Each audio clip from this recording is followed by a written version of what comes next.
আল্লাহর পক্ষ থেকে দান করা মহিমান্বিত মাস রমজান। এই মাসে পৃথিবী জুড়ে মুসলমানরা পালন করেন পবিত্র সিয়াম। বর্তমান বিশ্বের প্রভাবশালী শিয়া অধ্যুষিত মুসলিম দেশ ইরান। দেশটিতে মহা সমারোহে পালন করা হয় মাহে রমজান। ইরানে রমজান আসে খুশির আমেজ নিয়ে। মাসের শুরুতে এক বিশেষ ধরনের বাজার বসে, যেখানে ইফতার এবং সাহরির জন্য প্রয়োজনীয় সব ধরনের খাবারের আয়োজন করা হয়। বাজারে দেখা মেলে নানারকম তাজা ফল, মিষ্টান্ন এবং খাবারের স্টল, যেখানে খেজুর, আপেল, চেরি, তরমুজ, আখরোট, রুটি এবং ঐতিহ্যবাহী আজারি পনির প্রাধান্য পায়। ঐতিহ্যগতভাবে ইরানি ইফতারে খেজুরের সাথে পান করা হয় চা অথবা গরম পানি। দস্তরখানে থাকে চিনির শিরায় ডোবানো সিরায় জুলবিয়া ও বামিহ নামের বিখ্যাত পার্সিয়ান মিষ্টি।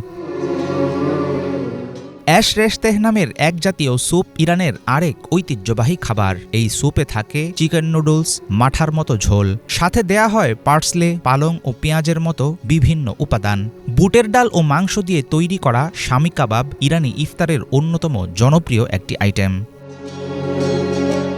চাল, চিনি আর জাফরান দিয়ে রান্না হয় শোলে জার্দ নামের এক ধরনের পায়েস।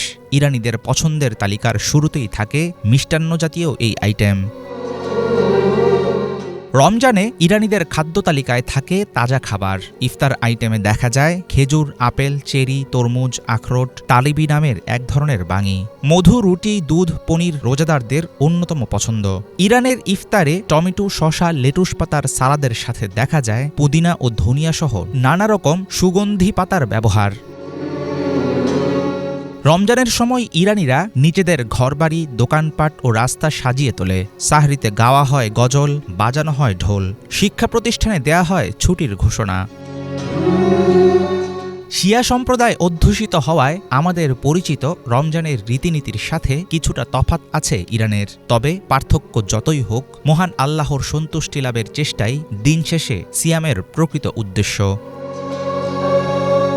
হাফিজুল ইসলাম, বাংলা ভিশন।